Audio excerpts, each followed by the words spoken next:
मूसा আলাইহিস সালাম একবার আল্লাহকে প্রশ্ন করেছিল, হে আল্লাহ, আমি সবচেয়ে পাপী ব্যক্তিকে দেখতে চাই। মুসা আলাইহিস সালাম কে বলল যে ঠিক আছে, তুমি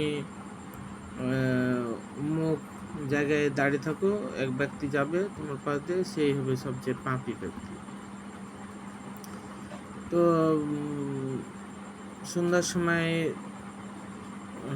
সকালে সে বসেছিল, বসে থেকে দেখতেছে একজন ব্যক্তি গেল তার ছেলেকে কাঁধে করে।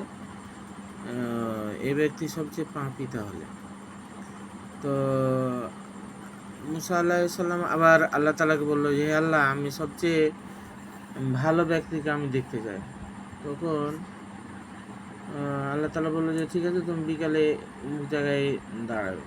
বিকালে অমুক জায়গায় দাঁড়াইছে, দাঁড়িয়ে পরে দেখতেছে যে ব্যক্তি সকালে গেছিল ওই ব্যক্তি আবার বিকেলেই যাইতেছে। তো মুসা আলাইহিস সালাম আল্লাহ তাআলাকে বলতেছে, হে আল্লাহ, এটা কিভাবে সম্ভব?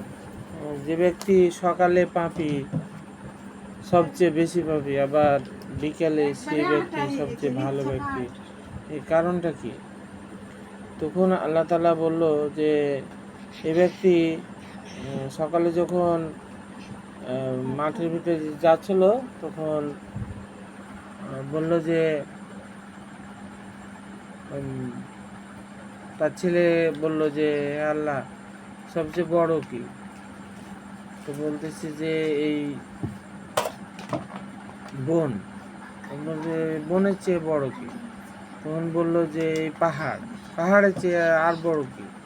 তখন বলল যে আকাশের চেয়ে আর বড় কি? তখন বলল যে আমার পাপ। তখন বললো যে তোমার পাপের চেয়ে আর বড় কি? তখন